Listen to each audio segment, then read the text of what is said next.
कोलकाता के हस्पताल विच महिला डॉक्टर नाल जबर जनाह अते हत्या के मुलजम संजय राय नूं सियालदाह दी सिविल अते अपराधक अदालत विच पेश किया गया है। इस दौरान वड्डी गिनती विच लोकां ने अदालत दे बाहर प्रदर्शन किया अते दोषी नूं मौत की सजा की मांग की है।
संजय रायर फांसी चाहिए, फांसी चाहिए। दाबी मोদের একটাই, फांसी चाहिए। संजय रायर फांसी चाहिए, फांसी चाहिए। गुटका क्रिमिनल संजय रायर फांसी चाहिए, फांसी चाहिए। আমাদের আর্জি করে বোনের খুনি দর্শক সঞ্জয় রায়ের ফাঁসি চাই, ফাঁসি चाहिए। ফাঁসি চাই, ফাঁসি চাই।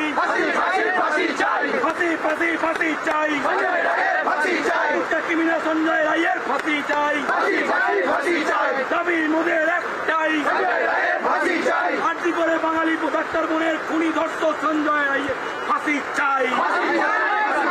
जिक्र खास है कि कोलकाता के आरजी कार मैडिकल कॉलेज दे विच एक महिला डॉक्टर दे नाल होई हैवानियत ने पूरे देश नूं हिला के रख दिता है। हस्पताल के सैमीनार हॉल दे विच 9 अगस्त की सवेर नूं कथित तौर पर बलात्कार अते कतल की डॉक्टर की अर्धनग्न लाश मिली सी। हस्पताल के सैमीनार हॉल दे विच 9 अगस्त की सवेर नूं कथित तौर पर बलात्कार अते कतल की डॉक्टर की अर्धनग्न लाश मिली सी। इस मामले विच संजय राय नां दे व्यक्ति की गिरफ्तारी हुई है। दस्सिया जा रहा है कि मुलजम ने अपना गुनाह भी कबूल कर लिया है, जिस दे खिलाफ मौत की सजा की मांग की जा रही है। उत्थे ही केंद्रीय जांच ब्यूरो CBI ने इस मामले नूं अपने हत्थां विच लिया होया है। इस घटना की तुलना 2012 के निर्भया कांड दे नाल की जा रही है। ब्यूरो रिपोर्ट ABP सांझा।